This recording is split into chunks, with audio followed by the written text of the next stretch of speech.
Cancers, welcome to my channel. Let's take a look at what the next 72 hours has in store for you. Of course, any information that you may be looking for to book a reading with me will be in the description.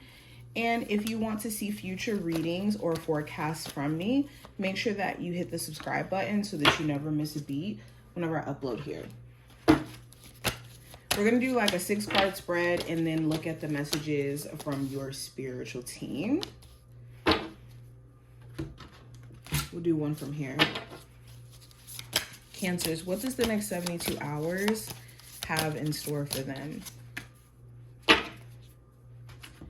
All right, first card we have, general energy, is the Four of Swords.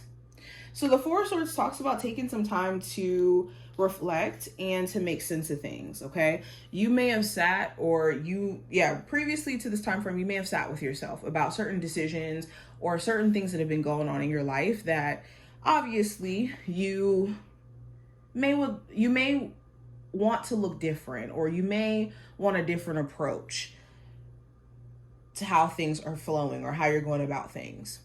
The Four of Swords also talks about like the realization that you need some time for you, or you need some time to take a break from either a relationship, from a job, especially if you are overworking. And it could be on your mind heavily about like a vacation, or potentially just doing something to offset the amount of time that you're just kind of working. This time frame also could talk about like your sleep schedule. If you have not been getting enough sleep, or you have not been tending to yourself in terms of like your mental health, this could catch up to you.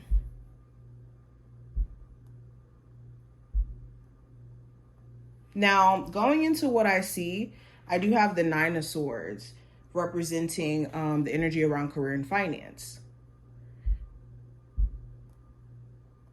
So you could be really worried about money.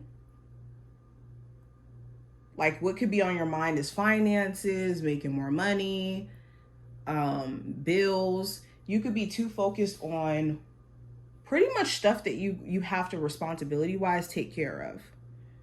The Nine of Swords also could talk about you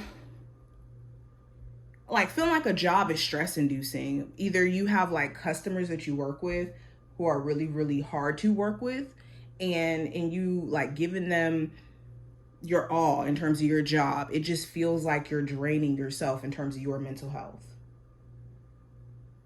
Okay, the Nine of Swords also could talk about like, again, just having a lot of work on your plate to where you're not able to even take a break or to get mental peace. Some of you have been thinking a lot about just wanting a new job, period. Like shifting into a job that allows you time freedom, and also financial freedom, excuse me. Now, going into what I see with love specifically, I have the Nine of Pentacles. So the Nine of Pentacles, some of you are single and you've been just mainly focusing on yourself and responsibilities, money, all of that. For others of you, you could be in a relationship, but you could feel like you're kind of on your own. Whether that's like you and your partner being on the odds right now, and you've been just kind of doing you, or your person's been just kind of doing them, or you could just want more support. Like you may not feel like you're being as supported by your partner as you would like to be. Yeah, some of you guys, there's been this conversation around whether or not you guys should still be in a relationship, especially if there is, certain points where you guys have just been arguing and not seeing eye to eye.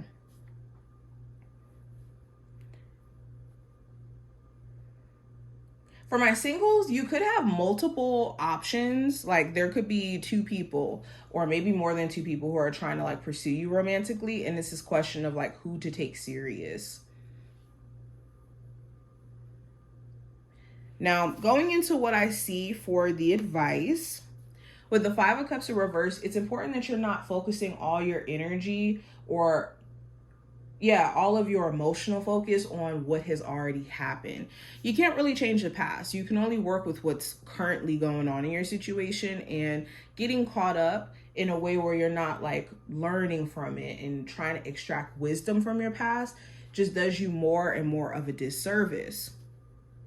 Also, if you are going to forgive somebody or let them back into your life, you have to come to a place to where you really do want to forgive this person, and sitting with yourself and being real. Like, can I forgive this person? Can I work with them even though we have been through some things?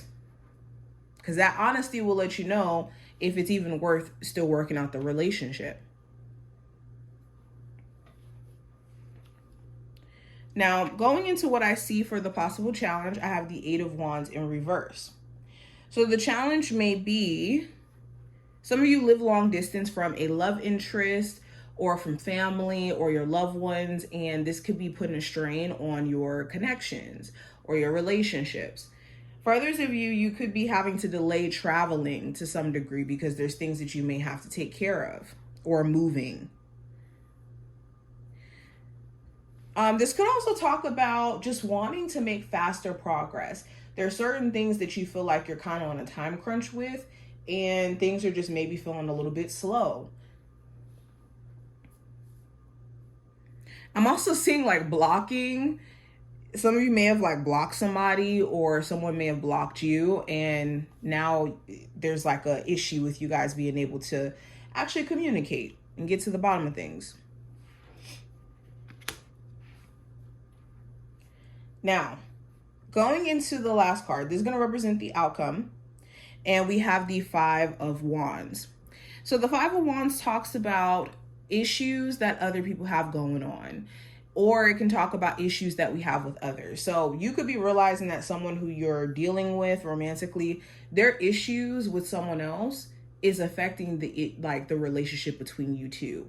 They could have problems that have nothing to do with you, like with a co-parenting relationship or an ex situation or finances, living situation, whatever it may be. And it's putting a damper on how you guys connect with each other. For others of you, this 5 of Wands energy could talk about creative blockages. You could feel kind of torn where you have multiple things that you could be wanting to pursue. And it's hard to kind of pick and choose which one to actually focus your energy on. This could also just talk about distraction. You're going to have to really try your hardest to block out distractions. Okay. Now let's go into the messages from your spiritual team. We have your loved ones are safe. Let go of fear and worry for your loved ones. I am looking after them. We also have the way forward is open. You are not trapped. Possibilities and opportunities abound. I will guide you to personal and spiritual freedom. And last card we have rejection. I open myself up with reassurance, to the outside world. Okay, so the messages from your spiritual team.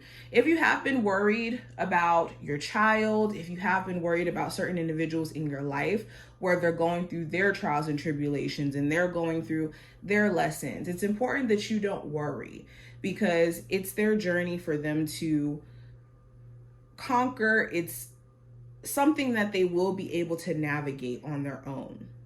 And don't let this worry consume you in a way where you're not able to care for yourself.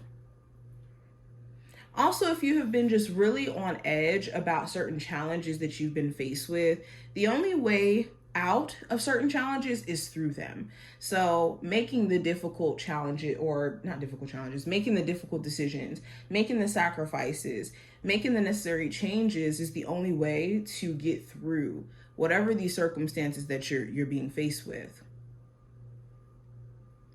Also, rejection is protection. Like, a lot of times we want things to go the way that we want them to, not knowing that our spiritual team may have a totally different plan for us. So it's important to know that. And also when to reject things. We need to know when to say no. But this is what I see. I hope that this was helpful and did give you insight. If you enjoyed, definitely thumbs up the video and subscribe. And I will see you in the next one.